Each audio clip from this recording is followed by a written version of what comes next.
Labour economist Bukani Mngoma is keeping a close eye on these latest figures, and he now joins us on the line from Durban in KwaZulu-Natal. Thanks so much indeed for joining us. It sounds like good news, but the numbers are still huge though, aren't they? So I'm struggling to hear you. I'm not sure whether it is studio line, because when I spoke to your producer, I could hear him well, and even when I spoke to you before he came on studio, Bukani. I could hear you well, but I'm struggling to hear Bukani. you. Hi, Bukani. Yeah, I can hear you now. I can hear you now. Right? Brilliant. I was just saying that Stats SA data says there's an improvement, but in reality, 7.6 million people unemployed is still huge. Yeah, I think, I think my view is that the decrease, very marginal decrease, should not be our focus. I think the focus should be what we call extended definition of unemployment, which is at the rate of between 45 and 50%. That's where the big picture is for me. Yes, there is that, deja vu that at least instead of seeing an increase, we are seeing a decrease. But even that decrease we're talking about is very marginal. For me, I will be able to begin to celebrate once we can then be able to crack the level of unemployment that we have in South Africa. There are solutions. It's not that there are no solutions. There are solutions, but those solutions need creativity and also need a lot of pain, particularly labor and business. If we can be able to get labor and business into a table where we need to be creative about resolving this issue, but you must accept that it will have to come with pain. And if people are going to continue to behave as if things are normal, I'm talking about both business and labor, then we're not going to be able to have a crack at reducing the level of unemployment, because this is alarming. Almost half of people who are employable in this economy are actually unemployed. Now, this is something that is very serious and requires more than just, a celebration of a marginal decrease that we have just seen in first quarter. All right. So, in real terms, the unemployment rate has been getting worse over time. I think 2009 perhaps was the last best figure that we had. Do you think that we've hit the worst of it now, that we're seeing this small tick up, or is this just a little movement and that the trend will continue? Peter, I'm struggling again. I don't know what has just come in between us, because the last episode I did hear you very well, and hope you also heard me. But I think we're going back to what my complaint was. But there's some terrible sound that makes it difficult for me to even understand what the question is. All right. Am I much clearer for you now? Yes, then you are clearer now. So I don't know what happened. I'm not sure whether it's your movement, but I can assure you that I'm sitting on the chair, so there's no movement on my part. All right. Okay. So what I was saying is, over time, I think 2009 was possibly when we had the last best figure in terms of the employment rate. And it's been getting worse over time. Do you think with this small tick up now that we've hit the bottom and that things will improve, or do you think this is just a small detour, but by and large we'll continue to see a deterioration? I think for me, we are more likely to see a deterioration. Unemployment rate in South Africa is not only now that it has become stubborn.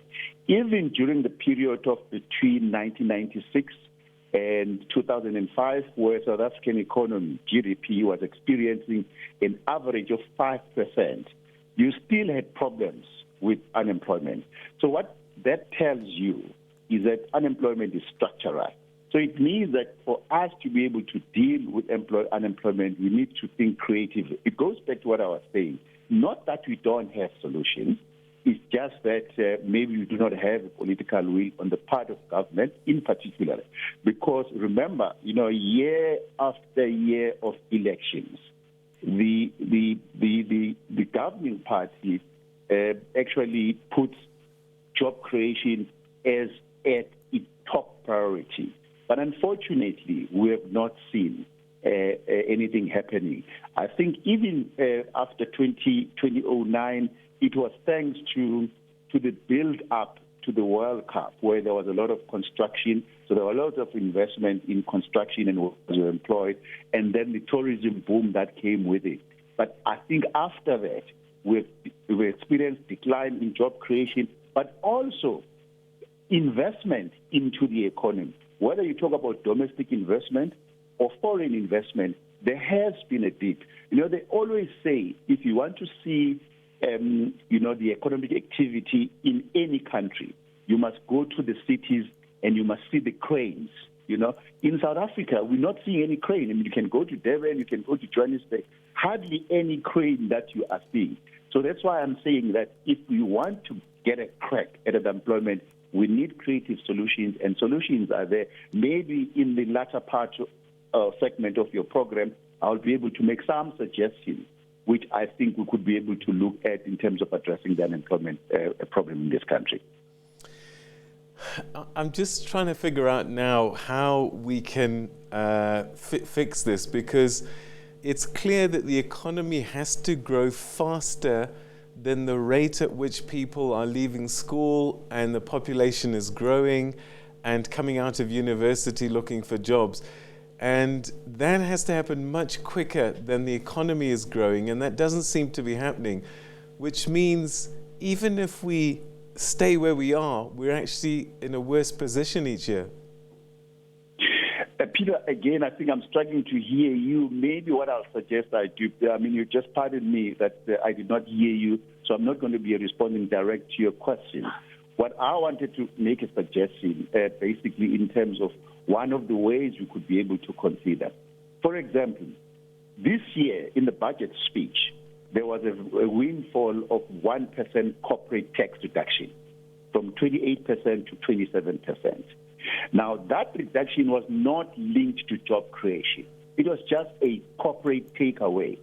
Now, I think what we need to do, I think Treasury and government in particular need to be able to create a regime that forces employers to benefit from any corporate tax reduction so that they can then be able to show that they've created employment.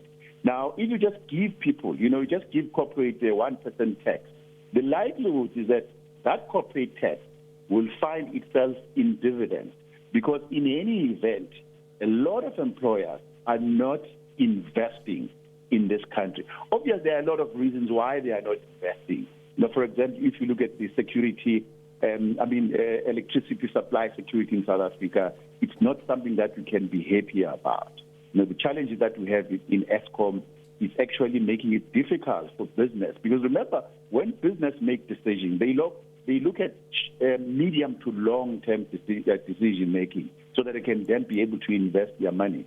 So if they are in investment strike, you could then be able to understand as to why they have that investment strike if, for example, we're not guaranteed that there is going to be electricity security. Those are some of the issues that we need to look at. But my view is that at a fiscal level, I think what the government needs to look at is to say if there is further corporate reduction, because if you look internationally, there is a move in reducing corporate tax as a way of stimulating investment in the economy.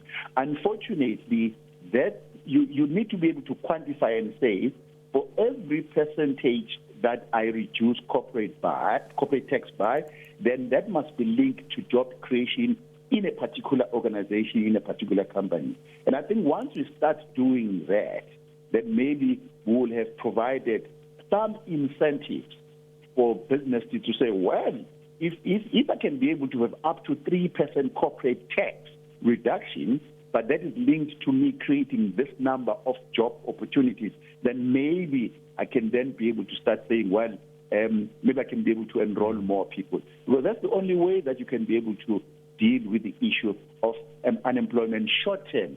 The issue of education is more long term. I don't think it's going to assist us, because the issue of education, because remember, the people who are disadvantaged are those who did not have a proper educational background. Hence, they are finding it difficult for them to be able to enter the job market. Because even those who are highly educated, they are finding it difficult to actually enter the job market. So it's worse for people who are not educated. So what I'm trying to say is that if you want to provide educational solution to job creation, then you must accept that's going to be a long term. But we need a solution now. And that solution is possible. It's just that, that's why I'm saying from a fiscal point of view, there need to be a rethink in terms of creativity, how to make sure that for every corporate tax reduction, it must be linked to job creation. You're talking about long-term and short-term. COVID-19 became a significant disruptor. So some of the things that we thought were long-term before COVID have suddenly become short-term. And that's the nature of work, the nature of jobs.